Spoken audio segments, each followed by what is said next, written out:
আপনারা দেখছেন অপরাধ সূত্র। বিরতির পর আবারও স্বাগত। বখাটেরা একটি মাদ্রাসার অষ্টম শ্রেণীর ছাত্রী আকলিমাকে গাছের সাথে বেঁধে আগুনে পুড়িয়ে দিয়েছে। ঘটনাটি ঘটেছে ফেনীর ফুলগাজীতে। আকলিমার প্রতি এই নরপশুদের এমন আক্রোশ কেন? এই হত্যাকাণ্ডের নেপথ্যের ঘটনাই বা কি? ঘটনার 20 দিন পরও কেন অপরাধীরা ধরা পড়ছে না পুলিশের জালে? ফেনীর ফুলগাজী উপজেলার দারুল উলুম মাদ্রাসার অষ্টম শ্রেণীর ছাত্রী আকলিমা নৃশংস হত্যাকাণ্ডের পেছনের ঘটনার খোঁজে মাঠে নামে অপরাধ সূত্রের ক্যামেরা। আকলিমার বাবা কাজী শফিকুর রহমান, বাড়ি একই উপজেলার উত্তর দৌলতপুর গ্রামে। 3 বোন 1 ভাইয়ের মধ্যে তৃতীয় আকলিমা ছিল এবার জুনিয়র স্কুল সার্টিফিকেট পরীক্ষার্থী। এই মাদ্রাসাতেই আকলিমার প্রতি লোলুপ দৃষ্টি পড়েছিল সুমন নামে এক বখাটে যুবকের। প্রেম নিবেদনে সাড়া না পেয়ে প্রতিহিংসার স্পৃহা জেগে ওঠে তার মনে, আর এখান থেকেই শুরু হয় ঘটনার সূত্রপাত। মাদ্রাসা গেটের সামনে ভাই সোহাগের বন্ধ এই কনফেকশনারি দোকানেই বসত ঘনিয়ামোড়া গ্রামের লোকমান হোসেনের ছেলে সুমন। ক্লাসে আসা যাওয়ার পথে আকলিমাকে প্রায় উত্ত্যক্ত করত সে। আকলিমার একমাত্র ভাই আসাদ বিষয়টি জেনে তার বন্ধুদের নিয়ে সুমনকে সতর্কও করেছিল। মাস আগে একদিন মাদ্রাসা থেকে আসতে ডিস্টার্ব করছে আর আমার ছেলে আর বন্ধু বান্ধব ইয়ারে জিজ্ঞাসা করছে যে কি হয়েছে। তখন সুমন বলছে যে না, আমি কিছু করি না, এগুলো হয়তো তোমাদের ভুল ধারণা, আমি আর এগুলো কিছু করি না, যদিও আমি কিছু করে থাকি তাহলে আমি মাপ চাই, আমি ভবিষ্যতে এগুলো আর কিছু করবো না, এটাই পর্যন্ত মিটে যাক, আমি এগুলোর সম্বন্ধে কিছু জানি না, তুমি আমাকে ভুল ভ্রান্তি, এটা তো ভুল হইতে পারে, ভুল বুঝতে পারো, এটাই বলছে। এই ঘটনার পর আসাদ এইচএসসি পাশ করে লেখাপড়ার জন্য চলে যায় ঢাকায়। 2 মাস আগের কথা সেটা। আসাদের অনুপস্থিতিতে আবারও মরিয়া হয়ে সুমন উত্ত্যক্ত করতে থাকে আকলিমাকে। গত 13 জুন মাদ্রাসা থেকে বাড়ি ফেরার পথে গতিরোধ করায় সুমনকে আকলিমা গালমন্দ করে। এতে সুমনের প্রতিহিংসার আগুনে যেন তেল পড়ে। আর এই ঘটনার পর থেকে আকলিমাও ভয়ে মাদ্রাসায় যাওয়া বন্ধ করে দেয়। আকলিমার বাসায় পুরুষ বলতে থাকেন অসুস্থ বাবা কাজী শফিকুর রহমান, ভাই আসাদও থাকেন ঢাকায়। আর এমন সুযোগটাই খুঁজছিল যেন সুমন। সুযোগ বুঝে তার প্রতিহিংসা মেটাতে গত 16 জুন দিবাগত রাতের অন্ধকারে সে কি ঘটিয়েছিল এই কাজী বাড়িতে, আমরা জানবো এখন সেই ঘটনা। বরাবরের মতোই ওই রাতে প্রকৃতির ডাকে সাড়া দিতে ঘর থেকে বের হয়েছিল আকলিমা। আগে থেকে ওত পেতে থাকা সুমন সহ তার বন্ধুরা আকলিমাকে মুখ চেপে নিয়ে যায় পাশের বাগানে। এরপরই আকলিমার চিৎকার ভেসে আসে। একটা চিৎকার, আমি প্রথমে কিন্তু আত্মের চিৎকারটা কিন্তু আমি আসলে প্রথমে কিন্তু বুঝিয়ে নাই যে আমার মেয়ের।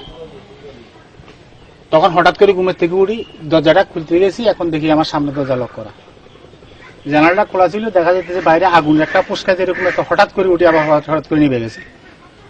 তখন ওটা আরেকটা চিৎকার দিয়েছে, আব্বু আব্বু আব্বু আমারে বাঁচান। তখন আমার অপোজিটে একটা দরজা আছে, ওই দরজা দিয়ে আমি বাইরে আসি এখন দেখছি যে সে পানিতে পড়ে রয়েছে। এখানে এ পর্যন্ত পানি, এই উপরে গাঁটলাই যে ফাঁকাটা দেখতেছেন, এই ফাঁকাটার উপরে হাত দিয়ে চিকারে করতেছে। এখন দেখতেছি গায়ে কোনো কিছু নাই, শুধু হাতের ভিতরে মনে হয় যেন ছিঁড়া কাপড় আছে না, কাপড় যেরকম এরকম। তখন আসি দেখতেছি যে গাছটা দেখতেছেন, এই যে পোড়া পাতাগুলো দেখতেছেন, এগুলো কিন্তু এই যে এগুলো কিন্তু আগুনে পোড়া, কিন্তু এই যে পাতাগুলো দেখা যাইতেছে এগুলো সবগুলো কিন্তু আগুনে পোড়া, এই পাতাগুলা। তখন কিন্তু আরো স্পষ্ট ছিল, কিন্তু তখন এখান থেকে উঠে ঘরে নিলাম। ঘরে নেওয়ার পরে তো মেয়ে আমার আর কিছু বলে নাই, শুধু আত্মার চিৎকার করে হঠাৎ শোয়ার থেকে উঠে আতঙ্ক সৃষ্টি হয়, আতঙ্ক যেভাবে এরকম হইতেছে। হ্যাঁ, আতঙ্ক হইয়া বলে যে আব্বু তুমি এদের বিচার করবে না, কি বিচার করবো আব্বু কার? তখন আর কিছু বলতে পারে না। আকলিমাকে আশঙ্কাজনক অবস্থায় দ্রুত নিয়ে আসা হয় ফেনী জেলা হাসপাতালে। তখন ঘটনা জানতে চাইলে অপরাধ সূত্রের ক্যামেরার সামনে এভাবেই নির্বাক থেকে কেঁদে দেয় আকলিমা। তার অবস্থার অবনতি ঘটলে তাকে নিয়ে যাওয়া হয় ঢাকা মেডিকেল কলেজ হাসপাতালের বার্ন ইউনিটে। 5 দিন মৃত্যুর সাথে যুদ্ধ করার পর গত 21 জুন সেখান থেকে আকলিমা চলে যায় না ফেরার দেশে। তবে মৃত্যুর আগে মুখ খুলেছিল সে। হতো আম্মা অসুস্থ, আব্বু অসুস্থ, আব্বু স্ট্রোক করছে 2 বার, আম্মা অসুস্থ, আম্মা স্ট্রোকের মতো, আমার ভাই একটু গরম, এই জন্য ডরে কারোকে কিছু বলে নাই, মরার আগে সবকিছু এবারে বলছে আর কি। মারা যাওয়ার আগের দিন ডাক্তারও ছিল এখানে হাসপাতালে, যে বানাইড়ে এক ডাক্তার ছিল, তখন আমার বললো যে আমি বসা, আমার বললো যে আব্বু আমি যখন আমি মনে করছি আপনারা সজাগ, এই জন্য আমি সামনের দরজাটা খুলি। যখন বাইরেতেছি তখন কামাল আমার মুখ চাবি ধরছে। সুজন, এই শান্তু আর সুমন দুজন আমার হাত চাবি ধরে আমার নিয়ে আসে, নিয়ে এই গাছের সাথে বাঁধছে, হাতে আমার ইয়া দিয়া গাছের সাথে বাঁধছে। বাঁধার পরে আমার গায়ে কেরোসিন ডালি দিয়া তখন এরা এখান থেকে ফালাই গেছে। এরা বলছে যে কখন মারা যাওয়ার আগের দিন, তখন এখানে ডাক্তার ছিল, আমি ছিলাম। বোনের মৃত্যুর দিনই 3 জনের নাম উল্লেখ সহ অজ্ঞাত 5 জনের বিরুদ্ধে ফুলগাজী থানায় মামলা দায়ের করেন আসাদ। এই মামলার আসামি গুনিয়ামোড়ার মনির হোসেন সুমন, উত্তর দৌলতপুরের কামাল উদ্দিন ও শান্তু সাহাকে এখনো পুলিশ গ্রেফতার করতে পারেনি। কামালের বাড়িতে ঝুলছে তালা, তার পরিবারের সবাই গা ঢাকা দিয়েছে।